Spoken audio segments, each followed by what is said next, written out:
Assalamualaikum warahmatullahi wabarakatuh. Waalaikumsalam warahmatullahi wabarakatuh. Bismillahirrahmanirrahim. Alhamdulillahirabbil alamin.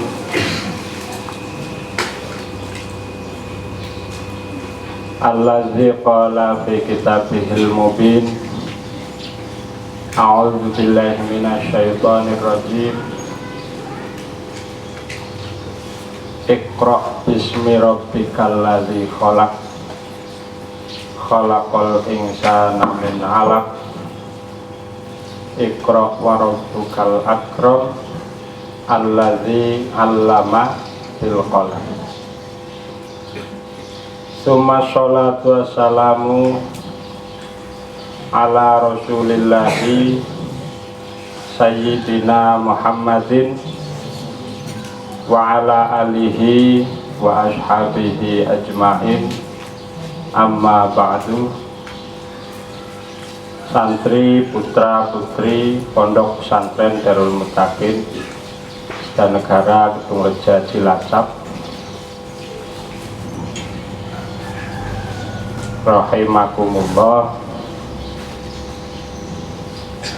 terutama yang kami hormati staf pengurus dari ketua sampai seksi-seksi. Semoga mereka semua bisa menjalankan amanah dari Rama Kiai dengan baik. Allahumma amin.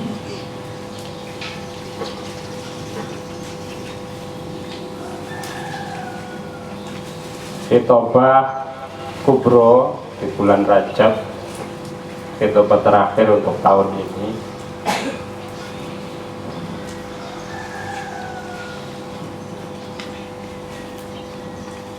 Setelah sekian lama kita tidak stabil, kegiatan tidak jelas, akhirnya kita bisa melaksanakan aktivitas sehari-hari dengan normal. Di pondok pesantren itu jangan dianggap kalian cuma dapat pelajaran dari ngaji kitab, dari Bandungan, dari Sorogan, dari Diniyah. Tapi lebih dari itu, di pondok pesantren selain kita mengaji kitab, mengaji ilmu pelajaran, kita juga belajar ilmu tingkah.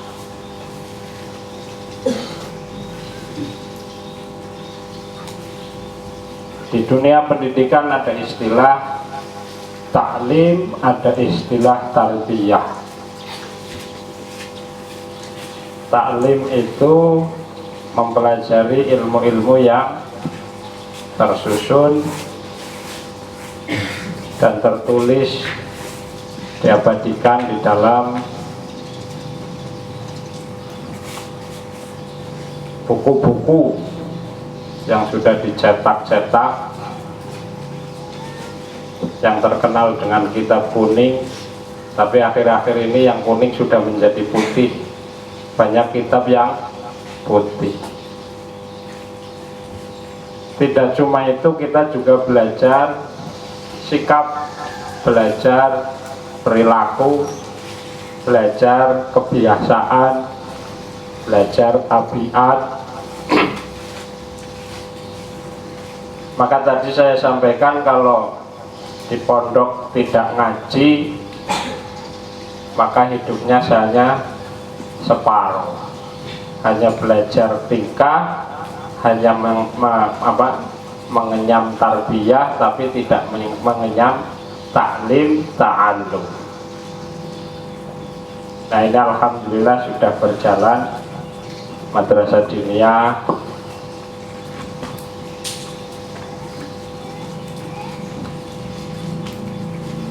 Kegiatan ngaji-ngaji semuanya sudah berjalan dengan baik.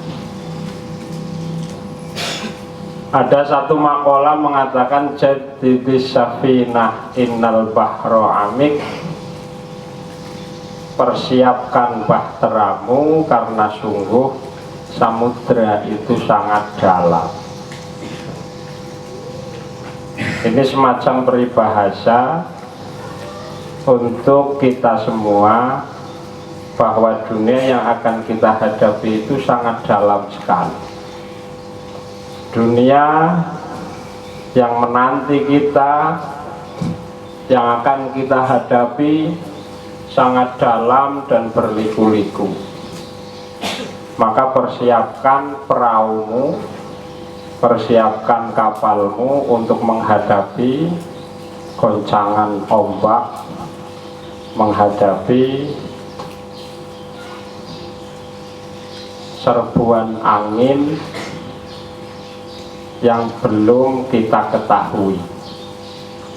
Cara peribahasa Indonesia, sedia payung sebelum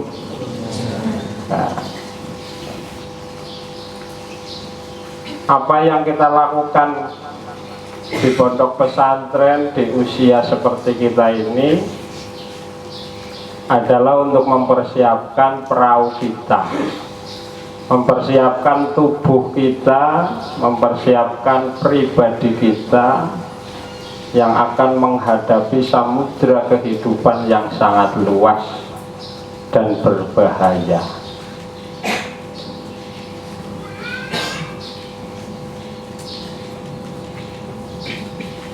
Maka makalah ini akan menjadi penting bagi para santri. Jadidis sabina innal bahro amitun karokok.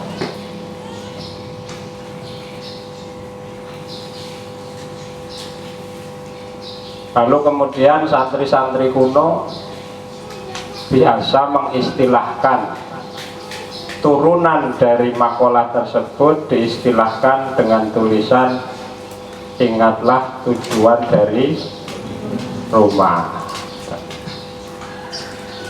Wis pada nulis saya poro. Ingatlah tujuan dari rumah, biar tidak lupa. Bahwa tujuan kita berangkat ke pondok pesantren adalah untuk membangun diri, membangun jiwa, membangun pikiran agar menjadi jiwa-jiwa yang kuat, pikiran-pikiran yang kuat menghadapi masa yang akan datang.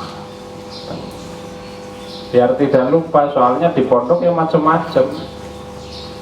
Sampean yang anak Banjarsari umpama atau anak Wonosobo, tadinya di Wonosobo cuma kenalnya si A, si B, si C, wis bosen lah kawit bayi dolan bareng. Ya bisa ajeg-ajeg baik kayak gue tingkai ya aja baik. Tiba-tiba berangkat ke pondok ketemu anak Penisian, ketemu anak Palembang, ketemu anak Jambi yang sikapnya dan tingkahnya bermacam-macam. Jadi yang bingung nih, secara otomatis tambah pengalaman, tambah cerita-cerita, secara otomatis tambah banyak sikap yang bisa sampean tiru, banyak tingkah yang bisa sampean rekam yang kemungkinan akan mempengaruhi diri kita sendiri.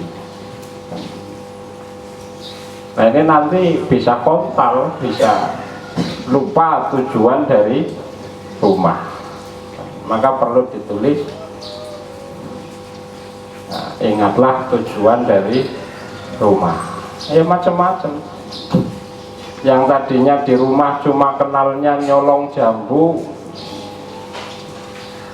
ketemu teman dari daerah lain di pondok, diceritani nyolong duit, kan lebih tinggi levelnya. Nah, nek nyolong jambu ya kayaknya kayak orang dosa, padahal ya dosa pada depan. Ketemu lagi dari daerah lain, diceritani nyolong yang lebih besar lagi, barang-barang. Ketemu daerah lain. Nah, karena santri yang datang ke pondok itu belum semuanya baik. Nah, lalu tiba-tiba kamu melihat, merekam, kemudian meniru. Salah, kamu salah menimba, salah sumur. Nah, ada satu cerita kalau nggak salah, yang mengarang itu siapa namanya? Khalil Gibran. Di sana diceritakan ada satu negara, satu kerajaan di dalam sebuah pulau. Di situ hanya ada 2 sumur. Satu sumur untuk semua warga, yang satu lagi sumur untuk raja. Nah, tiba-tiba ada pendatang, orang jahat, sumur warga diracun.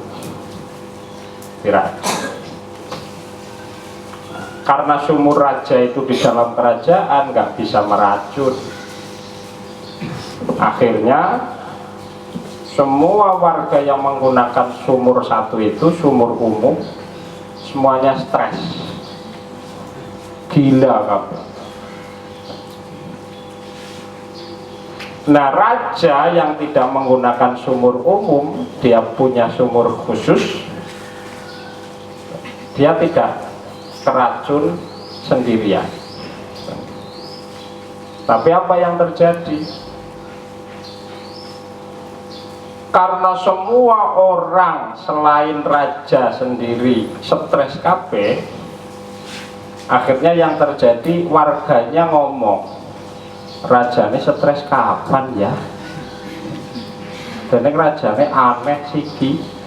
Tuh yang terjadi. Sing waras malah ndarani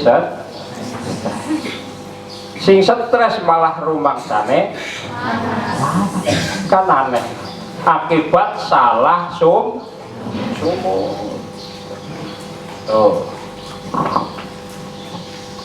Nah, dari cerita inspiratif seperti ini, saya sering melihat kejadian yang sama.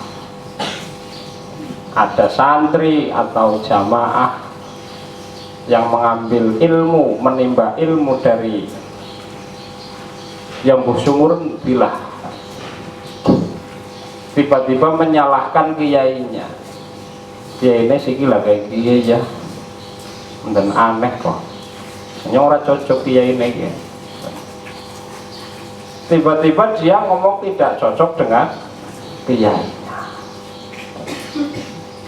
dengan kebijakannya, dengan tingkah lakunya tidak cocok. Nah, santri ya ana sing kaya gue, jamaah ya aku. Kiai yang sudah berpikir, memeras pikiran mati-matian untuk mengelola, mengatur, mengarahkan orang-orang menuju jalan yang lebih baik, tiba-tiba disalahkan oleh orang yang tidak jelas ilmu. Maka makalah tersebut sangat tepat untuk kita para santri. Al-ilmu harbun lil fatal muta'ali kal ma'i harbun lil makanil an. Ilmu, al-ilmu tai ilmu iku harbun musuh lil fata kadwe bocah nom al muta'ali kang sombong kal ma'i kaya banyu iku harbun musuh lil makani kadwe panggonan al ali kang dhuwur. Itu satu. Saya melihat sekilas santri-santri sini itu masih terkontaminasi sifat-sifat sombong. Ada beberapa, 1, 2, banyak, agak banyak yang masih punya sifat sombong. Dirubahlah, move on aja kayak bocah cilik baik. Jangan seperti anak kecil. Ayo kita move on. Move on apa ya? ya move on. Jangan seperti anak kecil yang rumangsane dunia itu harus tunduk pada dirinya. Dia itu paling besar di lingkungan. Semuanya harus melihat dirinya, semuanya harus membahas dirinya, menjadi tema utama dalam kehidupan. Betul bocah cilik. Bocah cilik nih kok sing bene belajaran laku. Sudahlah, jangan seperti itu. Kalian itu harus hanya bagian kecil dari kehidupan nyata, bukan sentral, bukan pusat dari kehidupan yang semuanya harus nuruti sampean, semuanya harus tunduk pada sampean. Itu kan sifat anak kecil, itu masa lalu. Itu satu. Yang kedua, syairan di taklim itu masih kurang satu menurut saya. Tukain wa hirsin was tibarin wa bulghatin wa irsyadi ustadzin wa tulis sama. Seharusnya ditambahkan satu atau include ke dalam irsyadi ustadzin, bahwa santri itu sangat membutuhkan doa. Nopo? Doa. أضفيت على الحسن العبقى فالورد تضوى واعتنقا حسن يا رب لنا الخلقا طهره فلا يحوي نزكا أضفيت على الحسن العبقى فالورد تضوى واعتنقا حسن يا رب لنا الخلقا طهره فلا يحوي نزقا واجعله يقل